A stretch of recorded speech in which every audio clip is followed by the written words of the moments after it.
Assalamualaikum warahmatullahi wabarakatuh dan salam sejahtera. Hari ini saya akan menghuraikan tentang sumbangan Khalifah Salihuddin Al-Ayyubi dalam Islam.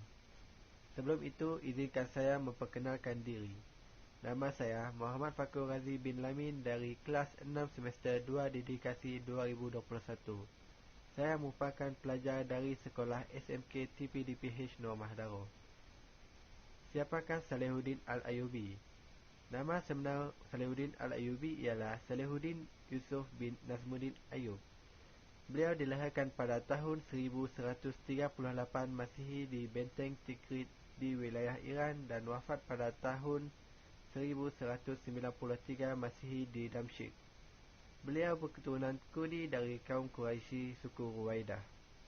Beliau merupakan seorang panglima tentera, pemimpin dan pentadbir negara yang berbakat tinggi dan masyhur pada zaman Perang Salib. Terdapat beberapa sumbangan Salihuddin Al-Ayyubi. Antaranya ialah menentang tentera Salib. Yang kedua, dasar tolak ansur terhadap penganut Kristian. Yang ketiga, memulihkan dan membangunkan negara. Yang keempat, memajukan aspek pendidikan. Yang terakhir, memajukan aspek ekonomi.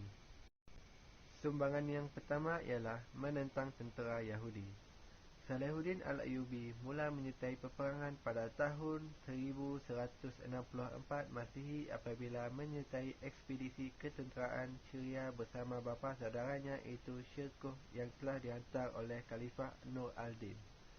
Dalam peperangan ini, tentera Islam pimpinan Syirkuh telah berjaya menewaskan tentera Salib yang berada di bawah pimpinan Amawi I. Pada tahun 1169, tentera Islam berjaya menumpaskan tentera Salib di Mesir. Peperangan ini tercetus akibat daripada tindakan tentera Salib yang melanggar perjanjian damai yang dimeterai. Setelah Syirkuh meninggal dunia, Salihuddin dilantik sebagai Panglima Tentera Syria. Pelantikan ini menjadi titik tolak kepada kemasyhurannya. Selain itu, dasar tolak ansur terhadap penganut Kristian. Meskipun tentera Islam telah berjaya menguasai Baitul Muqaddis, orang-orang Kristian tetap diberi peluang untuk mengunjungi kota suci ini. Hal ini telah dimeterai dalam perjanjian damai yang dimeterai oleh Salihuddin Al-Ayyubi dengan Richard the Lionheart di Ramallah pada 2 November 1192. Dalam perjanjian tersebut, pihak Islam bersedia memberi kelonggaran kepada penganut Kristian untuk mengunjungi dan beribadat di Baitul Muqaddis. Seterusnya, memulih dan membangunkan negara. Salihuddin Al-Ayyubi memberi tumpuan kepada pemulihan benteng kota Katera. Usaha pemulihan diawasi oleh seorang jurutera bangunan iaitu Al-Tawashi Baruddin. Benteng ini merangkumi 4 buah bandar yang membentuk kota Katera. Tujuan pembinaan dan pemulihan ini adalah untuk mengawal negara daripada pencerobohan musuh. Salihuddin Al-Ayyubi juga mengarahkan pembinaan kubu Qal'ah Al-Jabal yang terletak di atas bukit bagi membendung saki-baki musuh yang berada di kota Katera. Beliau juga membangunkan pulau Al-Raudah dan Al-Ghizah. Ibnu Zubair pernah menjelaskan bahawa pasar besar akan diadakan pada setiap hari Ahad. Salihuddin Al-Ayyubi juga menubuhkan Diwan Armada yang bertanggungjawab menyelia urusan pembinaan kapal-kapal perang dan armada perang yang besar. Beliau turut membina hospital dengan mengubah sebuah dewan yang terletak di istana yang dibina oleh Al-Aziz bin Al-Muiz untuk dijadikan sebuah hospital dan dinamakan Bimaristan Al-Atiq. Sebuah bangunan gedung-gedung ubatan juga disediakan bagi membolehkan ubatan diagihkan kepada pesakit. Di samping itu, beliau juga memajukan aspek pendidikan.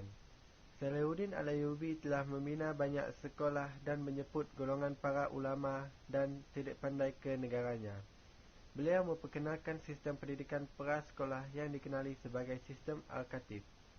Kanak-kanak diajar mempelajari Al-Quran, menghafal hadis, kemahiran seni kad, ilmu matematik, syair, kata-kata hikmat dan ibadat seperti solat jemaah.